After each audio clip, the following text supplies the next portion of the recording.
संगीता जी का सवाल आया है। ट्रांसफार्मर्स एंड रेक्टिफायर्स इन्होंने ख़रीदा है, 100 शेयर हैं और इनकी बाइंग प्राइस है 298। शॉर्ट टर्म का जो है वो नज़रिया लेकर चल रही हैं, तो फिलहाल इनको 3350 का नुकसान हो रहा है। 298 की बाइंग ट्रांसफार्मर एंड रेक्टिफायर्स में। बताएं हरीश जी, क्या राय होगी शॉर्ट टर्म के लिए? प्रशांत जी देखिए, पिछले हफ्ते में हम न्यूज़ के चलते स्टॉक में एक बड़ी सी गिरावट देखने मिली थी और जो गिरावट है और एक्सटेंड होते हुए नजर आ रही है। फिलहाल के लिए देखा है तो जो है सेलिंग प्रेशर अभी रुकने का नजर अभी तक नहीं आ रहा है, क्योंकि सपोर्ट देखा है तो और थोड़े नीचे लेवल्स पे है, जहाँ पे सपोर्ट दिखाई दे रहे हैं 230 225 के अराउंड है। मुझे लग रहा है कि वहां तक और डिप देखने मिल सकता है। लेकिन जिस तरीके से एक सेल ऑफ देखने मिला है रिसेंटली, हो सकता है कि थोड़ा सा शॉर्ट कवरिंग के लिए पुल बैक्स देखने मिले, लेकिन ओवरऑल अगर देखा जाए तो थोड़ा बहुत वीकनेस बिल्कुल है, और थोड़ा वीकनेस एक्सटेंड हो सकता है। तो मुझे लग रहा है कि इस स्टॉक में फिलहाल के लिए थोड़ा अवॉइड करना चाहिए। अगर पुल बैक्स आता है तो एग्जिट करने के लिए कोशिश करना चाहिए। ऑल्दो फंडामेंटली स्ट्रॉन्ग है, लेकिन अच्छे ट्रांसफॉर्मर कैपिटल गुड्स का स्टॉक है, लेकिन जिस तरीके से टेक्निकल चार्ट पैटर्न के हिसाब से देखा जाए तो एक हेड एंड शोल्डर का फॉर्मेशन का ब्रेक आउट दिया है, उसके चलते मुझे लग रहा है कि जो करेक्शन है और एक्सटेंड हो सकता है। तो ऊपर की ओर रेजिस्टेंस की बात करते हैं, ऐसा लग रहा है कि सब रेजिस्टेंस की बात करते हैं तो 280 से लेकर 290 के आसपास ही रेजिस्टेंस है। मुझे लग रहा है कि मेजर इसमें रिवर्सल अभी तक फिलहाल नजर नहीं आ रहा है। तो ओवरऑल मुझे लग रहा है कि स्टॉक में थोड़ा डाउन ट्रेंड और एक्सटेंड हो सकता है। तो डाउन ट्रेंड और एक्सटेंड हो सकता है, ये राय मिलती हुई। अनिरुद्ध का सवाल लेते हैं। एनटीपीसी ग्रीन एनर्जी पर राय जानना चाहते हैं। 2400 शेयर हैं, 105 के भाव पे इन्होंने लिया है और फिलहाल 24,400 के ऊपर का नुकसान झेल रहे हैं। एनटीपीसी ग्रीन, नंदिश क्या राय बन रही है? 105 की खरीदारी है। सर, एनटीपीसी ग्रीन हमारे कवरेज में नहीं है, बट अगर मैं पूरे सेक्टर की बात करता हूँ, if I compare it with Suzlon, Inox Wind, वो सब के सब अभी भी because of some lack of demand issues for the power, ये इस सब में भी ओवरऑल कंसोलिडेशन फेज ही देखा है। लेकिन जैसे जैसे पावर की डिमांड पिकअप होगी तो NTPC green, INOX wind, Suzlon और एक्मे सोलार में ओवरऑल तेजी बढ़त रहनी चाहिए। तो अगर ये लॉन्ग टर्म इन्वेस्टर है तो एनटीपीसी ग्रीन इनको होल्ड करना चाहिए। एनटीपीसी ग्रीन तब होल्ड करिए अगर आप लॉन्ग टर्म का नजरिया लेकर चल रहे हैं। अगला सवाल रोहित तिवारी का है। इन्होंने बीएसई लिमिटेड खरीदारी की हुई है 3000 के भाव पे और यहां पर इनके पास 400 शेयर हैं। तो ऊपरी स्तरों की इनकी खरीदारी है और यहां पर 45,300 के ऊपर का नुकसान होता हुआ।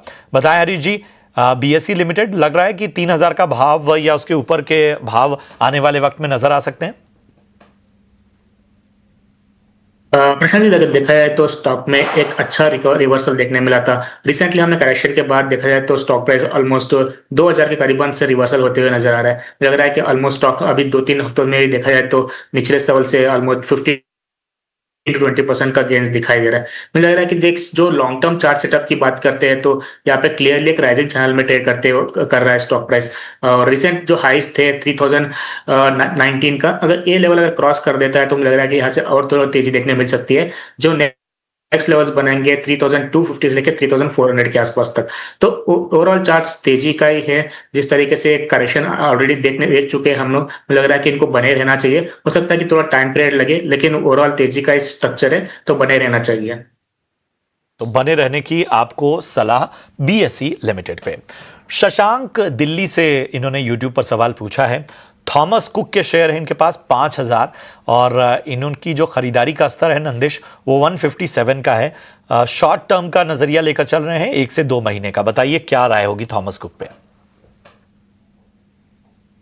सर, थॉमस कुक हमारे कवरेज में नहीं है तो मैं इसके ऊपर कोई राय नहीं दे पाऊंगा। हरीश, आप बताइए थॉमस कुक का क्या राय बन रही है? 157 की बाइंग है।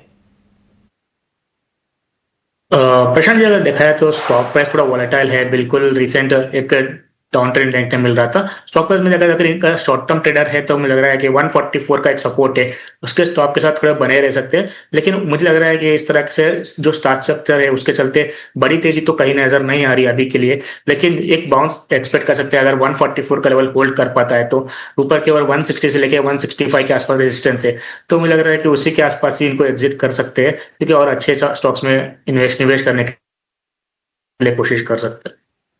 तो एक विशेष रणनीति आपको थॉमस कुक में। संदीप जाधव का सवाल लेते हैं। मुंबई से इन्होंने सवाल पूछा है।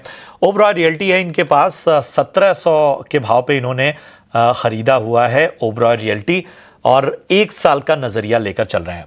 ओबरॉय रियल्टी, हालांकि आज रियल्टी स्टॉक्स में अच्छी खासी गिरावट देखने को मिली। ओबरॉय रियल्टी भी आज 0.25% टूटा, लेकिन इनका नंदिश नजरिया 1 साल का है। बाइंग प्राइस बता देता हूं 1700 की। ओबरॉय रियल्टी पर हमारा न्यूट्रल रेटिंग है, तो अगर लॉन्ग टर्म इन्वेस्टर है तो इनको होल्ड करना चाहिए।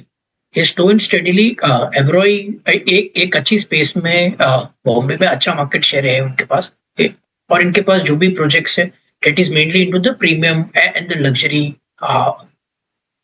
space। तो अगर लॉन्ग टर्म इन्वेस्टर है तो ओबरॉय रियल्टी 1 साल के लिए होल्ड करना चाहिए। इन्वेस्टर हैं तो 1 साल के लिए बने रहने की आपको सलाह यहां पर मिलती हुई। गोल्डी पंजाब से इन्होंने सवाल पूछा है। टाटा पावर है इनके पास, 1200 शेयर हैं, 448 के लेवल पे इन्होंने खरीदारी की हुई है। इनका नजरिया भी लॉन्ग टर्म का है। चूंकि लॉन्ग टर्म का ही नजरिया है, इसलिए नंदिश मैं आपके पास ही आऊंगा। बताइए टाटा पावर पे क्या राय बन रही है 448 की बाइंग के हिसाब से, long term view? Sir, Tata power पर हमारा व्यू पॉजिटिव है, और जो भी ये स्पेस में अभी जो रिसेंटली हुआ है in terms of regulatory changes, और जो भी गवर्नमेंट ने प्रपोज किया है फॉर द पावर सेक्टर, उसमें हमको लगता है कि Tata power would be one of the biggest beneficiaries. Slow and steadily उनका जो भी मुद्रा का भी एक पोर्ट है, एक जो पावर प्लांट है, is likely to get turn around, और Tata power is in the best space currently in the across power sector spectrum. तो हमारा व्यू यहाँ पर पॉजिटिव है, और अगर ये 1 साल के व्यू के प्लस के पास इनका व्यू है तो इनको ये स्टॉक में बने रहना चाहिए। चलिए, तो 1 साल के नजरिए से आपको बने रहने की सलाह। अशोक जैन का सवाल अगला लेते हैं। हिंदुस्तान जिंक पर राय जानना चाहते हैं। 1000 शेयर्स हैं इनके पास और 515 के भाव पे इन्होंने खरीदारी की हुई है। आज हमने देखा हिंदुस्तान जिंक में न्यूज फ्लो की वजह से अच्छी तेजी, 3% चढ़कर बंद हुआ हिंदुस्तान जिंक का शेयर। बताइए, और यहां से 1 महीने का नजरिया लेकर चल रहे हैं। हरीश जी, हिंदुस्तान जिंक 1 मंथ का व्यू, क्या राय होगी?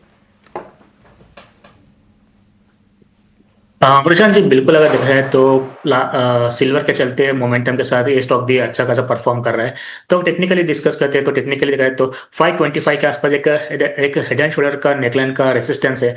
अगर ये प्राइस निकाल देता है स्टॉक प्राइस, एक यहाँ से बड़ी सी तेजी देखने मिल सकती है। ओवरऑल चार्ट सिर्फ तेजी का ही है फिलहाल के लिए, इनको बने रहना चाहिए, लेकिन 525 के आसपास एक शॉर्ट टर्म के लिए रेजिस्टेंस है। अगर इनका नजरिया छोटा शॉर्ट टर्म का है तो वहां पे एग्जिट कर सकते हैं। नहीं, अगर छोटा, अगर नेक्स्ट 4 to 6 मंथ्स के लिए अगर होल्ड करना चाह सकते हैं तो मुझे लग रहा है कि 525 के ऊपर एक अच्छी तेजी देखने मिल सकती है, तो उनको बने रह सकते हैं ऊपर की ओर। अगर 525 का लेवल निकल जाता है तो मुझे लग रहा है कि 600 के लेवल तक भी चांसेस है ऊपर की ऊपरी स्थलों पे। तो ओवरऑल इनको बने रहना चाहिए कुछ टाइम पीरियड के लिए। अगर शॉर्ट टर्म के लिए है तो एक स्टॉप लॉस भी बता दूंगा। जो स्टॉप लॉस है मुझे लग रहा है कि 465 का है, 465 के स्टॉप के साथ इनको बने रहना चाहिए। 465 का स्टॉप लॉस लगाइए और बने रहने की आपको सलाह। बहरहाल अब बढ़ते हैं आगे और लेकर आते हैं वीआईपी शेयर्स।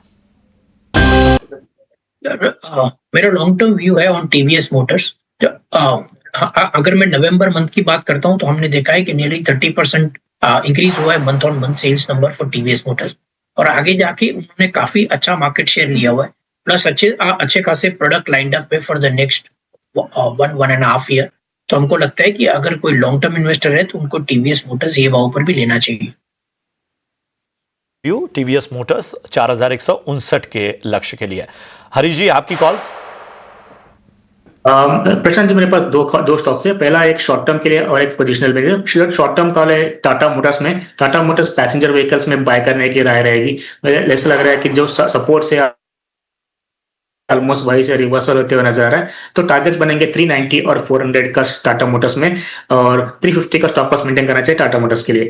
और दूसरा स्टॉक पोजिशनल बेसिस में रहेगा, जहां पे आईआईएफएल फाइनेंस है। हमने देखा है तो लास्ट कुछ दिनों से फाइनेंशियल स्टॉक्स में अच्छा मोमेंटम देखने मिल रहा है। मुझे लग रहा है कि आईआईएफएल फाइनेंस एक अच्छा ब्रेकआउट दिया है, तो शॉर्ट टर्म के लिए देखा है तो 620 से लेकर 640 का टारगेट्स के लिए बाइंग कर सकते हैं, और स्टॉप लॉस मेंटेन करना चाहिए 560 का। बहुत शुक्रिया करेंगे हरीश जी आपका इस राय के लिए। धन्यवाद हरीश जी, और इसके साथ ही नंदिश, आपका भी बहुत बहुत शुक्रिया शो में जुड़ने के लिए और अपनी राय रखने के लिए।